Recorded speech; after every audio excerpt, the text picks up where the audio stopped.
Why, hello there, ladies and gentlemen, boys and girls, children of all ages. My name is Mr. Dogboat333, and welcome back to Hearts of Iron 4, Kaiserreich as the German Empire. Now, last video, we really just sat around and read some descriptions, and since last video, the new DLC dropped, and that kind of went ahead and invalidated the patch. And just kind of made things a little bit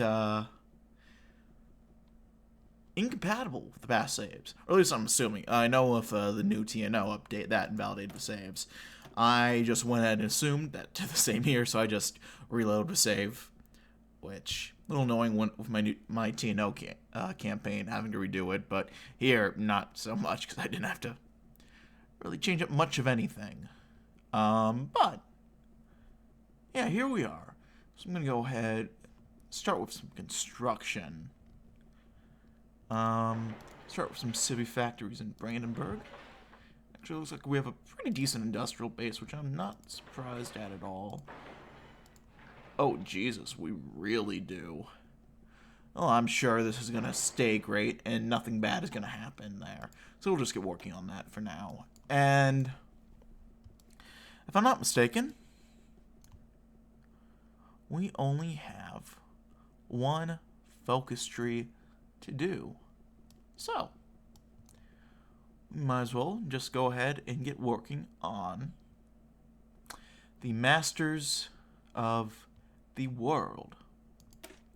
The Weltkrieg and the British Revolution have made one fact known. We have risen to the peak of our power and influence, and it is lonely at the top. We, the Masters of the World, have earned the place in the sun we deserve, and it is our duty. Our duty today is to defend it. Enemies far and wide seek to topple the German eagle, so we must always strike back. Do you have any decisions with Ostpolitik? The empire in the east spans from the Baltic to the Black Sea. The Ustad are a pragmatic mix of de facto client states held in line by our strength, half by their fear of Russia. We constantly monitor their political developments and react when necessary. Poland may be one of our most loyal subjects for now, but there's no guarantee that this will remain the case. We must carefully consider our investment in Poland to guarantee their loyalty and economic cooperation.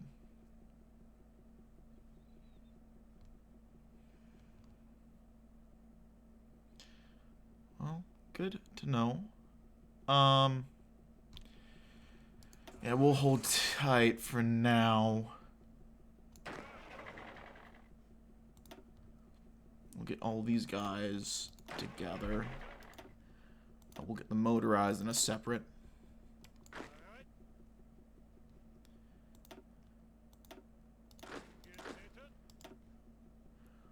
Army. Start getting some generals going. We'll go with Erich von Manstein as a general and field commander. Let's go with Kurt von Hammerstein-Eckward.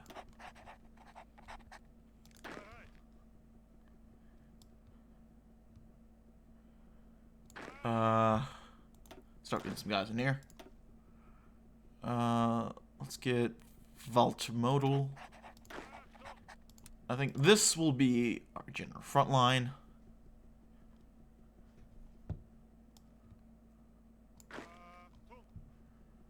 And we'll start getting generally as much guys as we can, probably into here. We do have some panzers here that I'd like to go ahead and get separated out. We'll get the motorized out of there as well.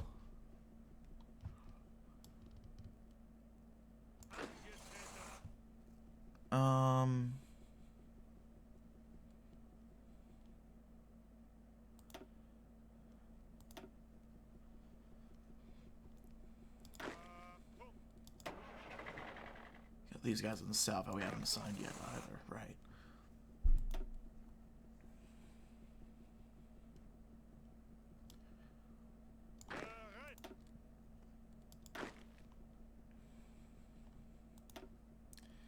You assigned there. Alright, this is kind of a good start, I think. It's not a horrible one, I think.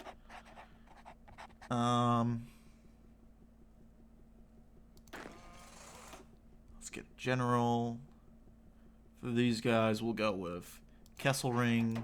For these guys, or is he Gunther von Kluge? Let's get you in there.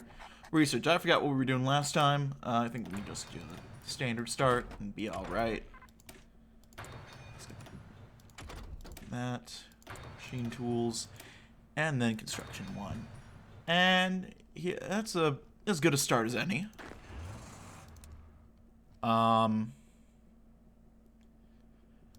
It's gonna be quite the front line to get going with only those men, but I think this is as good a start as any. And we'll start training some guys, and once we get them trained, we'll start sending them out to the Eastern Front. I'm sure will not inspire any PTSD at all.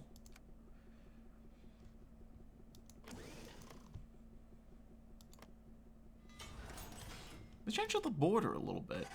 No Nancy, or Nanzig.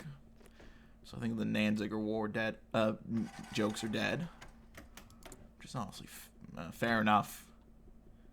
It was funny. Oh, Jesus, we have even more factories.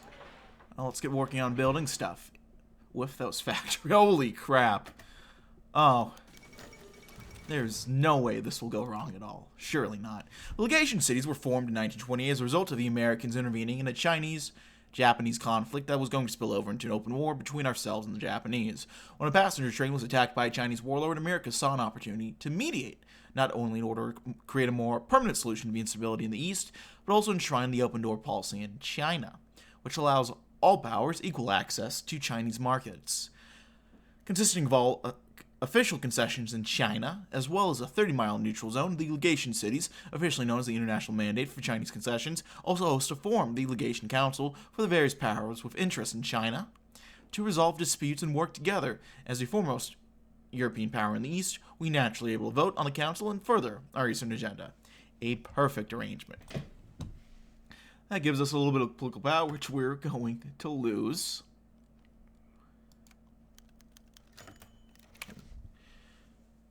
The shots firing on the street of Moscow yesterday marked the first unexpected event this year, and has struck Germany directly. As in their aftermath, the German ambassador in Moscow, Friedrich Werner von der Schulenburg, received an invitation from the Russian Ministry of Foreign Affairs to negotiate on the further future of Russo-German relations.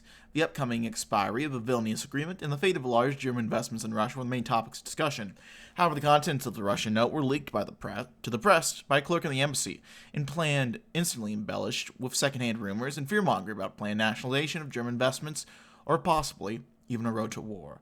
The stocks of companies with large investments in Russia, especially heavy industry giants such as Krupp AG and Rheinmetall, began to tremble in the aftermath, and what has so far been a steady stock market spike has turned to a volatile market. Interventions by key stock market brokers and banks, such as the Association of Berlin Banks and Bankers, prevented a stock market crash, but the faith of the investors has taken a sharp dive. In the midst of this flurry of economic news, few are asking the question of what could await Eastern Europe in the future. For 2 decades, Russia's been seen as an unstable Eastern buffer whose great power ambitions have been permanently shattered. Perhaps it was not as permanent as people thought. How could Russia be a threat to Germany again? I don't understand. Truly, I don't.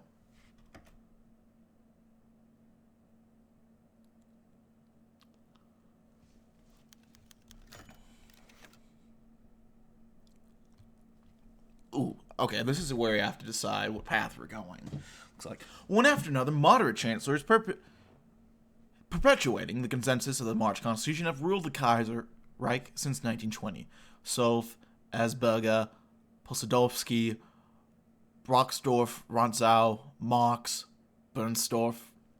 That does not mean that there has been no opposition to this consensus, however. A permanent opposition of 2 parties has been lurking on the sidelines for years, despite their popular appeal. Eyed with suspicion by the Kaiser and the political establishment, they await the end of this consensus with glee. The election of 1936 may prove to be what they have have wanted for so long, a path to power. On the left, the Social Democrats have been one of the main champions of the March reforms and took it as a victory, yet grew increasingly estranged from their liberal Catholic allies during the 20s. The dream of an SPD chancellor never came about due to the Kaiser's reluctance, and the end of Brocksdorf's Grand Coalition saw the SPD move to the opposition again. Plurality in the Reichstag is their priority, but so is dealing with the worrying growth of the right. The Conservatives take advantage of the fall of March coalition, the democratic rights which the German people finally achieved in 1920 may fall under threat. The German Fatherland Party is a party of a brand new breed of the right, not the agrarian or aristocracy of the DKP or the petty one-note politics of the pre-war anti-Semites, but a party of the radical middle class, the yellow workers and the nationalist masses, officially established in 1919 but born in 1917 as an all-national organization campaigning for wartime unity. Due to its connections with the Tirpitz Circle, the OHL dictatorship, and secret plots to overthrow the Kaiser during the war, it's out of suspicion by everyone, be it Wilhelm II or the other parties. But times have changed, and disappointment with the March Coalition can easily benefit the DVLP. Not powerful enough to achieve majority itself, it will need to build a grand coalition of the right, which will mean compromising some of their national revolutionary principles. But a step forward is better than no step at all, right?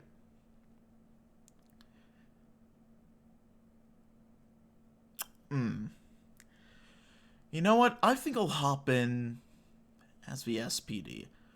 Schutz eure demokratischen Volksrechte. Welt SPD. Probably butcher that. I tried, though. Yeah, you can't deny that I didn't try. Let's go ahead.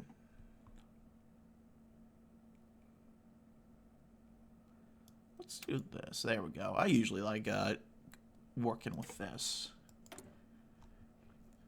Oh, here we are.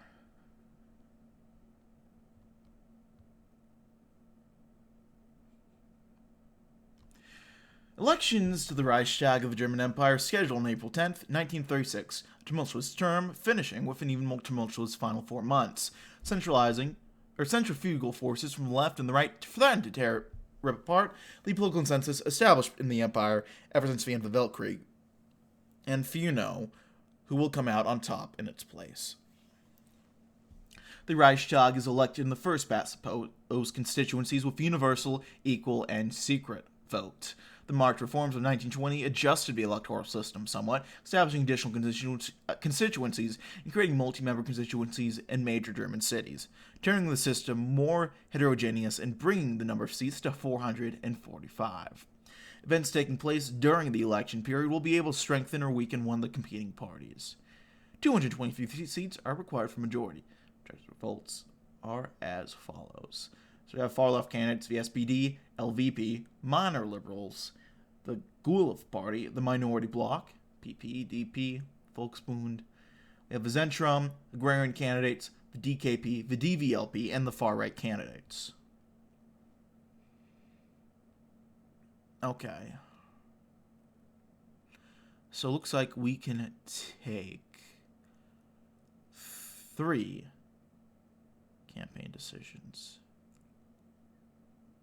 Interesting.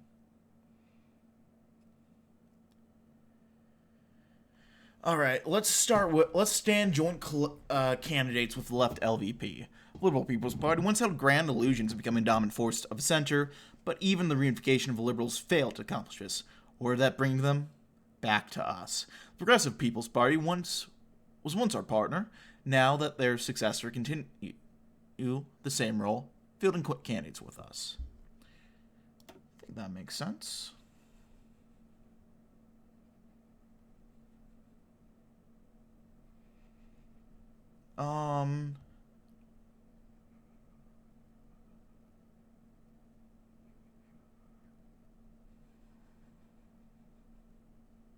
Let's consolidate the Saxon stronghold next. The Kingdom of Saxony, heavily industrialized, has been a major stronghold for Social Democrats ever since the 1890s. The miners and industrial workers of Red Saxony consistently carry majorities for local SPD candidates, and the Saxon SPD has long since been integrated into the government of the kingdom. Through additional support, we consolidated the stronghold, sweeping up a few swing constituencies in Saxony and the surrounding region.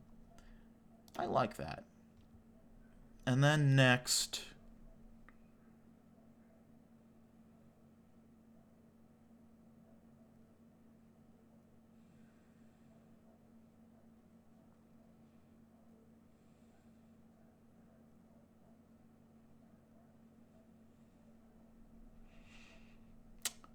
I think it might be best to do some selective Zentrum cooperation. One of our two great competitors, Zentrum, may be a threat or a potential ally, depending on the composition of the next Reichstag. As such, we should not concern ourselves with joint cooperation with Zentrum. However, we can endorse some left-wing Catholic candidates in constituencies where we have little chance of victory, and thus build up a positive relationship. I like that. I like that as it's set up now.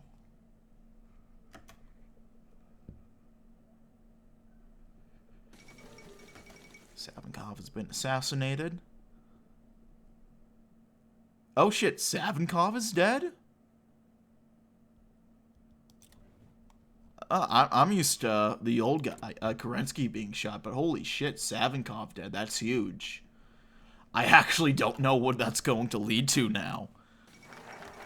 Oh, fuck. Oh,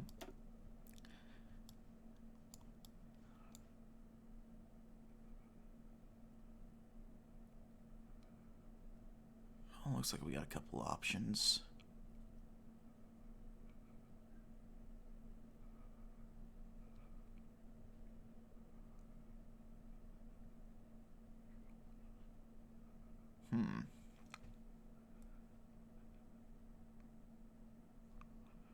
What do we want to do?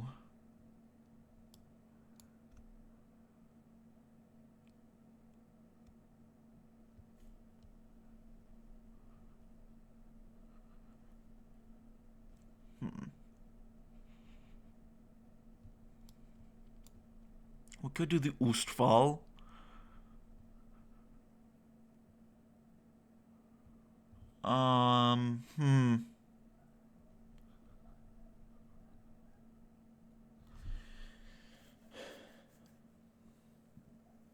You know what? Let's expand colonial budgets.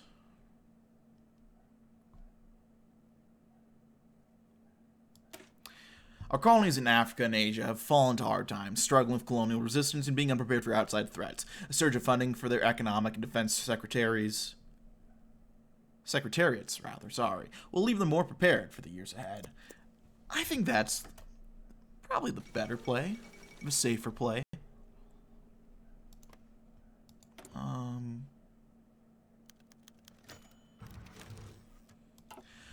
For the past month, the Berlin Stock Exchange has been in a volatile plateau, and some voices such as Falter von Rathenau, have already predicted an impending stock market crash, though others are skeptical of such doomsaying.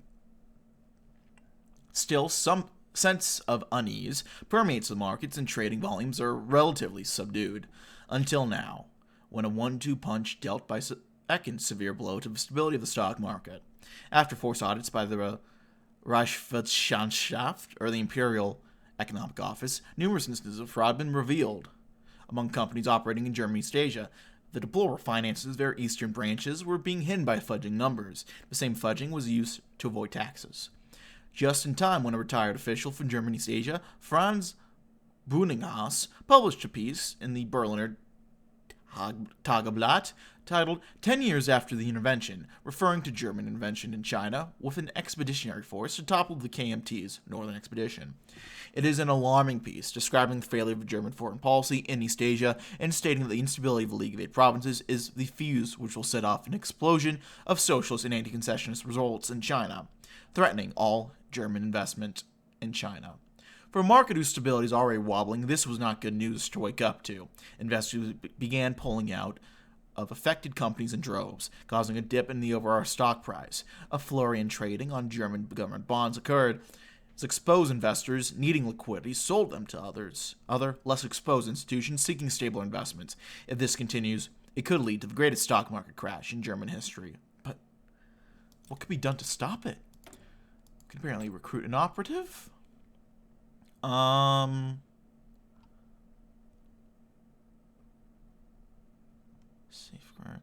let's see.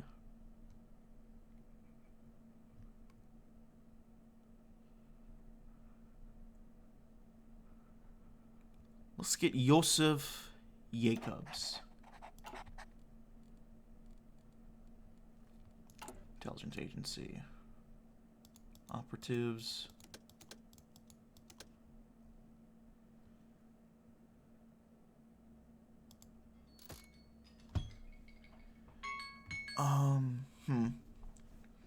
I'm not used to using the agency stuff at all, actually.